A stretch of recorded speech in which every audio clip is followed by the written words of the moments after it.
Bienvenue dans Récap. Je vous propose qu'on se retrouve maintenant tous les vendredis soirs pour faire un petit peu le point sur l'actualité politique de la semaine, voir un petit peu ce que moi, dans mon mandat de député, je peux vous dire de mes actions, voir vous aussi comment vous pouvez interagir, parce que moi, la politique, j'ai toujours pensé que c'était quelque chose qu'il fallait faire ensemble.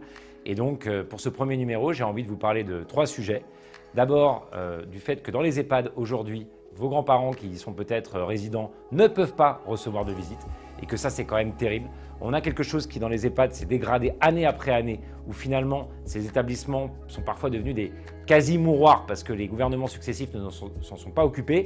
Et aujourd'hui, ils deviennent des prisons, puisqu'effectivement, le droit de visite n'est plus respecté, le fait de pouvoir sortir non plus. Et ça, c'est quelque chose sur lequel j'ai interpellé Brigitte Bourguignon, ministre de l'Autonomie cette semaine à l'Assemblée, et sur lequel, malheureusement, je n'ai pas eu de réponse. Donc c'est vrai qu'on se demande si finalement, après avoir augmenté la CSG pour les retraités, après avoir pas amélioré les conditions dans les EHPAD, après ne pas avoir entendu la souffrance des étudiants, je pense à ceux qui vont devoir passer leur BTS cette semaine en présentiel alors qu'ils n'auront pas pu avoir le contrôle continu qu'ils ont demandé depuis des mois, ou à tous ceux qui effectivement sont obligés d'aller chercher un sac de pommes de terre, comme j'ai pu le voir à la fac de Cergy, parce qu'on ne donne pas de moyens aux étudiants qui sont en galère cette année. On peut se demander si finalement, dans ce pays, sous Emmanuel Macron, vaut mieux pas être jeune, vaut mieux pas être vieux.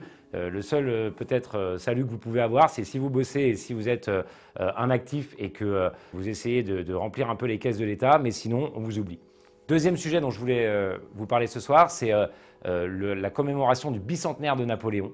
Alors pourquoi j'ai envie de vous parler de Napoléon? Parce que c'est vrai qu'on pourrait se dire que c'est plus tellement un sujet politique actuel. Parce que le président de la République a décidé de lui rendre hommage. Il a décidé de rendre hommage à Napoléon, qui est celui qui a rétabli l'esclavage.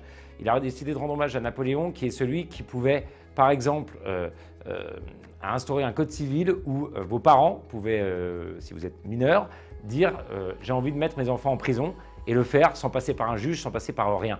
C'est celui aussi qui a fait en sorte que la femme soit réduite à l'état de chose dans le code civil.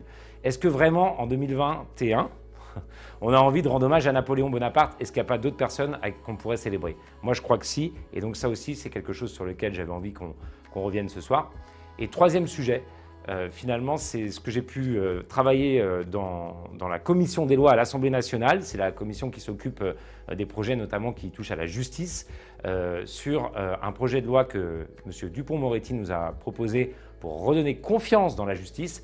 Et il y a un sujet qui m'a particulièrement choqué, c'est pour ça qu'en tant que parlementaire, j'ai déposé un amendement, c'est qu'un jeune qui, par exemple, s'est vu imposer un stage ou un travail d'intérêt général plutôt que la prison, s'il arrive en retard, s'il manque à la moindre obligation à ce stage, on va pouvoir l'envoyer directement en prison. Voilà. Moi, je suis élu d'un département populaire, je suis élu de Cergy. Le RER A, pour ceux qui connaissent, il n'est pas souvent à l'heure. Moi, je pense qu'un jeune qui s'est pris un stage et pas de la prison et qui loupe son RER ne devrait pas aller en prison directement. Voilà ce que je voulais vous dire ce soir dans Récap. Donc si vous voulez vous engager à nos côtés, si ces sujets-là vous en parlez, si vous pensez qu'il y a beaucoup de choses à changer dans ce pays, n'hésitez pas à d'abord vous abonner aux différents réseaux sur lesquels on intervient et surtout à rejoindre les Nouveaux Démocrates, le nouveau parti politique qu'on a fondé avec Émilie Cariou et qui vous accueillera pour pouvoir mener ces actions ensemble.